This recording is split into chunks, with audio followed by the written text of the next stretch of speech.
বন্ধুরা, এই মুহূর্তে শেখ ফরিদ স্যার যে কথাটা বলল না, এই কথাগুলো শুনে আপনারা অবাক হবেন। কেননা এই মুহূর্তে বাংলাদেশের অন্তর্বর্তী সরকারের ক্ষমতায় থাকা ব্যক্তি ডক্টর ইউনূস কেন উনি মুক্তিযুদ্ধে অংশগ্রহণ করেননি, জিনার বয়স তো ছিল সেই সময়ে ৩১। আসল কারণ কি? উনি নাকি অনেকগুলো অ্যাওয়ার্ড পেয়েছেন, তার মধ্যে কয়েকটি নোবেলও। উনি নাকি নোবেল জয়ী ব্যক্তি, এমনকি মানুষও জানে না যে কী কারণে নোবেল পেয়েছে।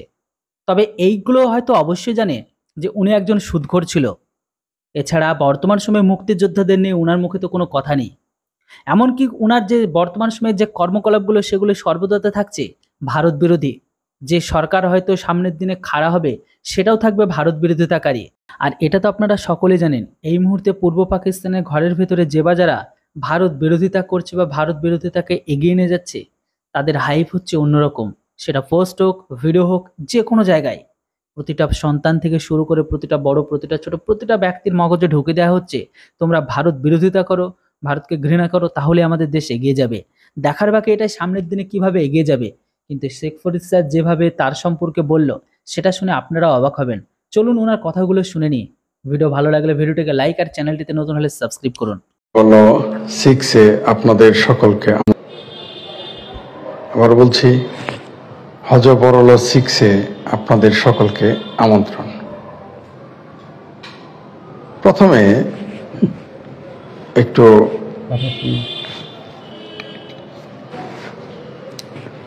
বাংলাদেশের কিছু চিঙ্কুবাম টাইপ প্রগতিশীল লোকের কথায় আসে। তারা বলেছিল, কেউ কেউ বলে যে ডক্টর হুমায়ুন আজাদ মুক্তিযুদ্ধের সময় বয়স থাকার পরেও কেন তিনি মুক্তিযুদ্ধে যান নাই। এটা তাদের আমরা বহুবার দেখেছি। এমনকি তাদের যারা মুরিদ, চিঙ্কুবামের যারা মুরিদ, তাদেরও বলতে শুনেছি যে হুমায়ুন আজাদ কেন মুক্তিযুদ্ধে গেল না, তখন তো তার 17-18 বছর বয়স ছিল, ম্যাচিউর ছিল, কেন গেল না। অমুক লেখক, মানে যারা মুক্তিযুদ্ধের পক্ষের লেখক, যারা মুক্তিযুদ্ধের পক্ষের লেখক, তাদেরকে এইভাবে টিজ করা হয়েছে, বলা হয়েছে যে কেন কেন তারা মুক্তিযুদ্ধে যায় নাই। ভালো কথা। তো এইবার একখান প্রশ্ন করি, এই যে আজকে যে এনজিওগ্রাম সরকারের প্রধান, এনজিওগ্রাম, শুভ সকাল কমরেড ইসমাইল হোসেন, শুভ সকাল। এই যে আপনাদের এনজিওগ্রাম সরকারের যে প্রধান ডক্টর ইউনূস যে তখন 31-32 বছর বয়সী ছিলেন, তিনি কেন মুক্তিযুদ্ধে গেলেন না? এই প্রশ্নটা আপনারা কেন এখন করেন না? যারা ডক্টর হুমায়ুন আজাদ তথা যারা মুক্তিযুদ্ধের পক্ষের লেখক ছিলেন, তারা তখন নাকি যুবক ছিলেন, তারা মুক্তিযুদ্ধে অংশগ্রহণ করে নাই, বিরাট অপরাধ করেছে। তো ডক্টর ইউনূসও তো 31 বছর বয়স ছিল, তিনি কেন মুক্তিযুদ্ধে গেলেন না? আর মুক্তিযুদ্ধ যাননি, কোনোদিন তো শুনি নাই মুক্তিযুদ্ধের পক্ষে একটা শব্দ উচ্চারণ করতে। ডক্টর ইউনূসকে কেউ মুক্তিযুদ্ধের পক্ষে একটা শব্দ উচ্চারণ করতে দেখছেন? দেখেন নাই। তাকে কোনোদিন আপনারা কেউ সাভার স্মৃতি সৌধে দেখছেন? দেখেন নাই। তাকে কোনোদিন আপনারা কেউ শহীদ মিনারে দেখছেন? দেখেন নাই। এমনকি তার যে জাতির উদ্দেশ্যে বয়ান মারাইলো, এই বয়ানে মুক্তিযুদ্ধ সম্পর্কে কোনো কথা বলেছে? বলে নাই। কারণ উনি শুধু মুক্তিযুদ্ধে যান নাই তা না, মুক্তিযুদ্ধের কোনো স্মারক চিহ্ন তার ধারে কাছে নাই তাও না, তিনি এখনো তা বিশ্বাস করেন না। অনেকেই তার পক্ষে ছিল এই জন্য যে, এটা তসলিমা নাসরিন আপা লিখছেন, তসলিমা আপা তার পোস্টে আজকে লিখেছেন যে তিনি মনে করেছিলেন না, তিনি তার পোস্টে লিখেছেন যে ডক্টর ইউনূস বিভিন্ন দেশে গেছেন, বিভিন্ন প্রগ্রেসিভ দেশগুলোতে গেছেন, সভ্য দেশগুলোতে গেছেন, গণতান্ত্রিক দেশগুলোতে গেছেন, তিনি হয়তো মৌলবাদী হবেন না, কিন্তু তার অবস্থান ঠিক তার উল্টো। তিনি মৌলবাদীদের পক্ষে, সরাসরি মৌলবাদীদের পক্ষে। এখন পর্যন্ত তার সাথে কোনোদিন কোনো মুক্তিযুদ্ধের পক্ষের শক্তিকে ডাকে নাই। মুক্তিযুদ্ধের পক্ষের যে বামপন্থীরা তার জন্য জান দিল এবার 24 সালে কিন্তু তথাকথিত মুভমেন্টে কিন্তু বামেরাও ছিল, কমিউনিস্টরাও ছিল, ডাকছে, কোনো কমিউনিস্টকে ডাকে নাই। মুক্তিযুদ্ধের পক্ষের একটা চেহারা দেখেন ডক্টর ইউনূস ডাকছে, ডাকে নাই। আরো বলি আপনাদের, উনি ঠিক জিন্নার মতো। ডক্টর ইউনূস কিন্তু ব্যক্তিগতভাবে নাস্তিক, ব্যবসা করেন সুদের, ঠিক আছে? সে কি ব্যবসা সুদের করেন, ইসলামের মানে ইসলামের ভাষায় সুদের তিনি কি ব্যবসা করেন এটা আমার যায় আসে না, কিন্তু ইসলামের ভাষা এটা হারাম। মামুনুল হক থেকে শুরু করে, গাবগাছি থেকে শুরু করে, তারপর আপনার জামাতি মৌলবীরা, আমি কারণ না আমার বলতে চাই না, বিখ্যাত হয়ে যাবে, সে জামাতি মৌলবীরা বয়ানে বারবার বলেছে, বলে নাই? সুদখোর, মহাজন, সুদি, নারীদের বাইরে আনছে, নারীদের ঘরের বাইরে আনছে, ইসলাম ধ্বংস করার জন্য ইউনুস এনজিও খুলছে, গ্রামীণ ব্যাংক, এগুলো বলে নাই? হুজুরেরাই বলেছে। আজকে দেখেন হুজুরদের তার সাথে কি সুন্দর মিল। আর ডক্টর ইউনুস তিনি এলজিবিটি সমর্থন করেন, ব্যক্তি জীবনে তিনি নাস্তিক, তারা কেউ নামাজ পড়তেও দেখে নাই। ঠিক আছে, জীবনে কেউ টুপি মাথায় একটা ছবি নাই তার। অবশ্য বঙ্গবন্ধুর মাথা কোনোদিন টুপি ছিল না, মানে নামাজের টুপি দেখি নাই আমরা। জিয়াউর রহমানের মাথায় কিন্তু কোনোদিন কেউ নামাজের টুপি দেখাইতে পারবেন না। দেখাতে পারবেন? পারবেন না। এডিট করে বানাইতে পারবেন। ডক্টর ইউনুস তো তাই। কিন্তু ডক্টর ইউনুস, আমি আবার বঙ্গবন্ধু, জিয়াউর রহমান, এদের সাথে ডক্টর ইউনুসের কিন্তু তুলনা করি নাই, তার সাথে তুলনা হইতে পারে না। ইনি হচ্ছেন একজন, বিতর্ক থাকতে পারে জিয়াউর রহমানকে নিয়ে, জিয়াউর রহমানকে নিয়ে অনেক বিতর্ক আছে, থাকতেই পারে, কিন্তু তার সাথে আমি আবার কিন্তু এই এনজিও গ্রাম সরকারের উপদেষ্টা ইউনুস সাহেবের তুলনা করি নাই আমি। আবার এটা একসাথে করেন না। নোবেল প্রাইজ পেলেই আরবের খুরমা খেজুর হয়ে যায় না, বুঝতে পারছেন? নোবেল প্রাইজ পেলেই নবী রাসূল হয়ে যায় না, গাউস কুতুব হয়ে যায় না। আর নোবেলটা কিসের উপরে পাইছে এটা নিয়ে কিন্তু কেউ বলেন না। এই নোবেল মনে করেন আওয়ামী লীগপন্থী একটা লোক পাইতো, ইউনুস যে পদটা পাই, নোবেলটা পাইছে, এটা যদি আওয়ামী লীগের কেউ পাইতো, বা ডক্টর ইউনুস যদি আওয়ামী লীগ দেখতেন কিভাবে আর তার নোবেল প্রাইজের তুলোধুলো কিভাবে করতো আপনারাই দেখতেন। আপনাদের বলি যেই জন্য বলার, যেই জন্যে এখানে বলা, পোস্টটা গতকালে সম্ভবত পড়বেন, ওইখানে দেখবেন লেখা আছে যে তিনি আধুনিক মনের আধুনিক মানুষ, কিন্তু তিনি মৌলবাদীদের সাথে একযোগে কাজ করতে যাচ্ছেন, এবং মৌলবাদীদের নেতা হিসেবেই। শুধু তাই না, তিনি স্পষ্ট করে বলেন না কথাটা মৌলবাদ বলছেন, আসলে তিনি মুক্তিযুদ্ধ বিরোধীদের নেতা এই ডক্টর ইউনুস, মুক্তিযুদ্ধ বিরোধী শক্তির নেতা এই ডক্টর ইউনুস। যেমন জিন্না ব্যক্তি জীবনে তিনি শুয়োর খেতেন, মদ খেতেন, সারাদিন মদে ডুবে থাকতেন, ইসলাম ধর্মের ধার ধারতেন না, তিনি নামাজ পড়তে পারতেন না, যে নামাজে হাউ টু প্রে তা জানা ছিল না। তিনি রুকুতে গিয়ে বলতেন হোয়াট নেক্সট, মানে রুকুতে যাওয়ার পর কি করতে হবে, কি বলতে হবে, এটা তিনি জানতেন না। মানে এইরকম একটা লোক ছিল জিন্না। এই জিন্না হচ্ছে আপনার ইসলামী পাকিস্তানের কৌমে বাবায়ে কৌম, মানে জাতির পিতা। জাতির পিতা এখানে বলতে লজ্জা পায়, জাতির পিতা ইব্রাহিম, জাতির পিতা আদম, কিন্তু পাকিস্তানে তোমার আব্বারা কিন্তু এই জিন্নাকে জাতির পিতা মানতো। তখন তোমরা মিছিল করো নাই, মিটিং করো নাই, তোমার বাপেরা, দাদারা, মৌলবীরা, কোনো মৌলবী মাদ্রাসাতে বলে নাই জাতির পিতা। একটা মৌলবী পাবেন যে জিন্নারা যখন, জিন্নারা তো এখনো পাকিস্তানে বলে বাবায়ে কৌম, জাতির পিতা। ওরা তো কেউ বলে না যে ইব্রাহিম জাতির পিতা, হ্যাঁ বলে না। কেন বলে না? এটা তো একটা বাটপাড়ি। বাংলাদেশে যে ইব্রাহিম জাতির পিতা বলে, এটা তো একটা বাটপাড়ি, ধর্ম দিয়ে বঙ্গবন্ধুকে ঠেকানো। বুঝতে পারছেন তো বঙ্গবন্ধু কত বড় শক্তি, তার বিরুদ্ধে ধর্ম আনতে হয়, আইনে তাকে ঠেকাইতে হয়। বুঝতে পারছেন তো এখন বঙ্গবন্ধু শেখ মুজিবুর রহমান কি, তারপরও পারেন নাই, পারবেন না। যাই হোক, জিন্না যেমন শুয়োর খোর, তারপরে মদ খোর ছিল, এবং একটা অধার্মিক লোক ছিল, কিন্তু তিনি মৌলবাদ এবং জঙ্গিবাদের সমর্থক ছিলেন, দেশভাগ করেছেন, ধর্মের সাম্প্রদায়িক, চরম সাম্প্রদায়িক লোক ছিলেন। তেমনি ডক্টর ইউনুস তাই। ডক্টর ইউনুসকে আপনি যত ক্লিন শেপ দেখেন, যত সুদের মহাজন দেখেন, যতই আপনি তাকে নোবেল উইনার হিসেবে দেখেন, নোবেল প্রাইজ পাওয়ার লোক হিসেবে মনে করেন, যতই তারা আপনি মনে করেন, যদি এটা দানে পাইছে, অনুদানে পাইছে, তিনি যেমন মানুষের কিস্তিতে দেন, ওই রকম টাইপ একটা আর কি। ও কিস্তির চেয়েও খারাপ তার নোবেল পুরস্কার। যাই হোক, তিনি সকল কাজ করেছেন ইসলামের বিরুদ্ধে, কিন্তু ঠিক জিন্নার মতো তিনি মৌলবাদীদের পক্ষে কাজ করছেন এবং করে যাবেন। বাংলাদেশের মুক্তিযুদ্ধের সকল সেক্টরকে তিনি ধ্বংস করবেন, এটাই তার আকাঙ্ক্ষা। তার প্রমাণ আপনারা পেয়ে গেছেন।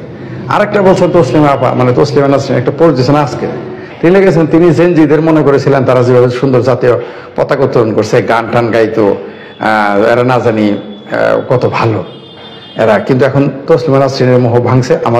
আমাদের মধ্যে যারা আমাদের শুভাকাঙ্ক্ষী ছিলেন, পক্ষে ছিলেন, তারাও এখন বুঝতে পারছেন যে এরা আসলে তাদের জাতীয় পতাকা, কিছু ভালো গান, জাতীয় সঙ্গীত, তারপরে কিছু দেশাত্মবোধক গান, এগুলো ছিল ভণ্ডামি, ভাওতামি, আসলে সবগুলি শিবির, সবগুলি জামাত।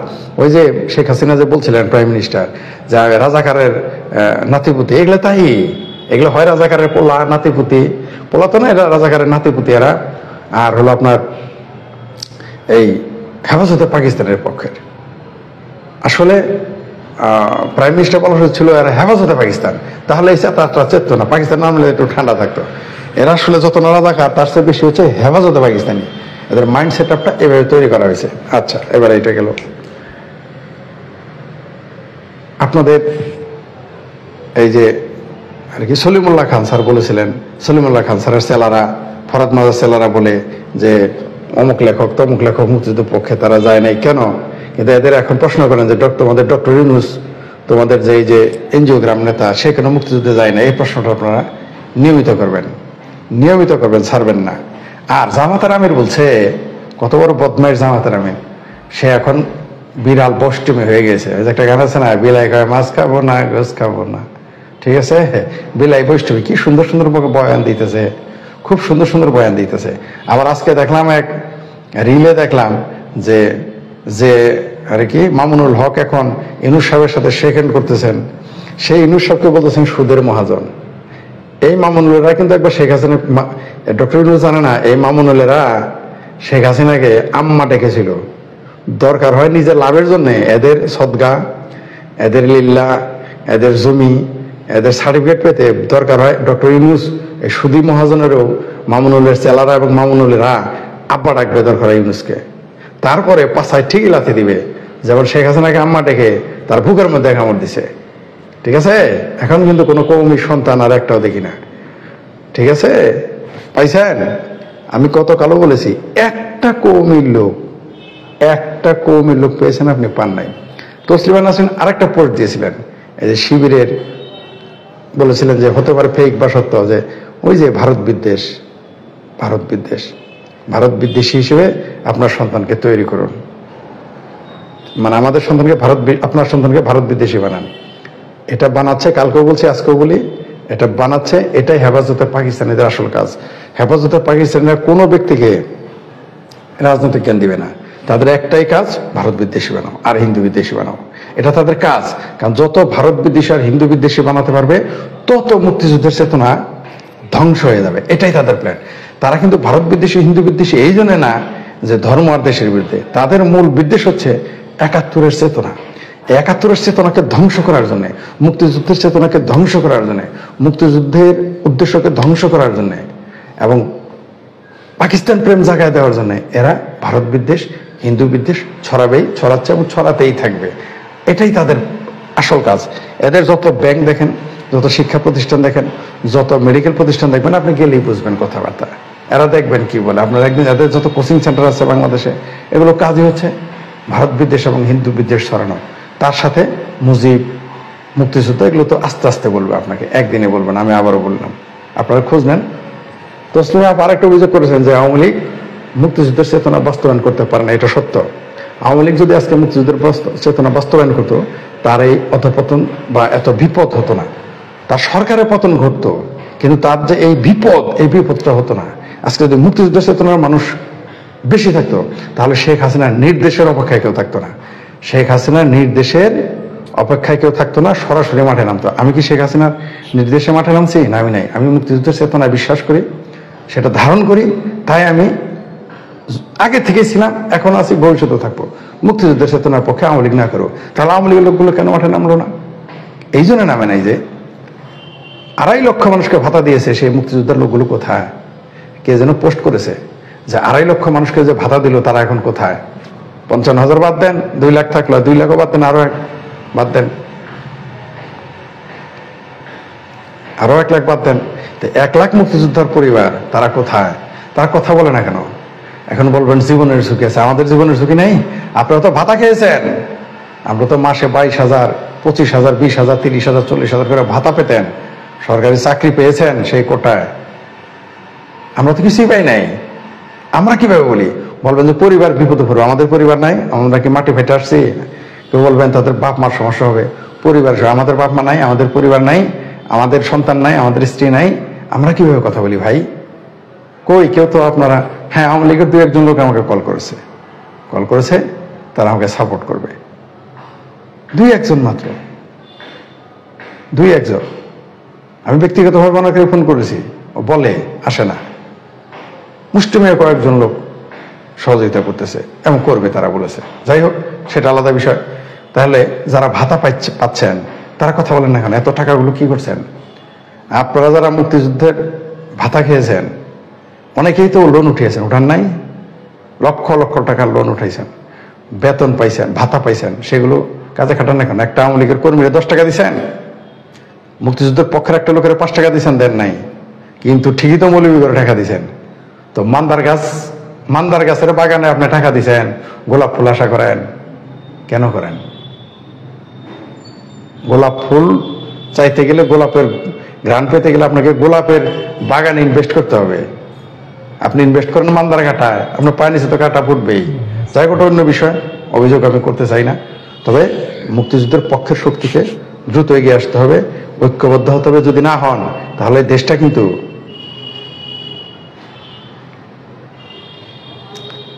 তা না হলে দেশটা কিন্তু সরাসরি হেফাজতে পাকিস্তানের হাতে চলে যাবে। আর হেফাজতে পাকিস্তানের যদি একবার মানে ঠিক মতো বসতে পারে তাহলে কিন্তু ফিরে আসা কঠিন হবে। তাহলে মুক্তিযুদ্ধের পক্ষের শক্তিকে ফিরে আসা খুব কঠিন হয়ে যাবে। তাই এখন থেকেই যার যার অবস্থান থেকে, যিনি লিখতে পারেন লিখবেন, যিনি বলতে পারেন বলবেন, যিনি মাঠে থাকতে পারেন থাকবেন। সবাইকে সব কাজ করতে হবে তা তো না। যার যে যোগ্যতা আছে, যার যে ক্ষমতা আছে সেভাবেই থাকবেন। যার সাপোর্ট করার ক্ষমতা আছে তার সাপোর্ট করবেন, যার অর্থনৈতিক সাপোর্ট করার ক্ষমতা আছে আপনি অর্থনৈতিক সাপোর্ট করবেন। আমাকে অনেক মুক্তিযুদ্ধের সপক্ষের অনেক ব্যক্তি বলছে যে তারা ঘরে থাকতে পারতেছে না, খুব সমস্যা, তাদেরকেও সহযোগিতা করতেছে না। মানে যারা আর্থিকভাবে সচ্ছল তাদের বিষয় আলাদা, অনেকে আর্থিকভাবে সচ্ছল তারাও বিপদে পড়ে গেছে, এটাও সত্য। যাদের আছে তাদের উচিত মুক্তিযুদ্ধের পক্ষের লোকগুলোকে সহযোগিতা করা। কিন্তু আমি জানি ওটা করবে না, কারণ বেহেশতে তো যেতে পারবে না। বেহেশতের কথা বলে এখন আরেকটা বুদ্ধি আছে, বেহেশতের কথা বলে টাকা নিতে হবে, তাছাড়া ওই মুক্তিযুদ্ধের পক্ষের শক্তিতে টাকা নেওয়ার যুক্তি নেই। এখন মৌলবী সাহেবরা হলে না হয়, মৌলবী সাহেবরা খেলে দলে বেশি থাকলে না ফতোয়া দিত যে মুক্তিযুদ্ধের পক্ষের শক্তিকে টাকা দিলে জ্বালায় বেহেশতে যাওয়া যায়, এরকম তো কেউ নাই, সম্ভাবনা। শেখ হাসিনা 560টা, আমাদের সাবেক প্রধানমন্ত্রী 560টা মসজিদ বানাইছেন, তারপরে তিনি বেহেশতে যেতে পারতেছেন না। আর মাদ্রাসার হুজুর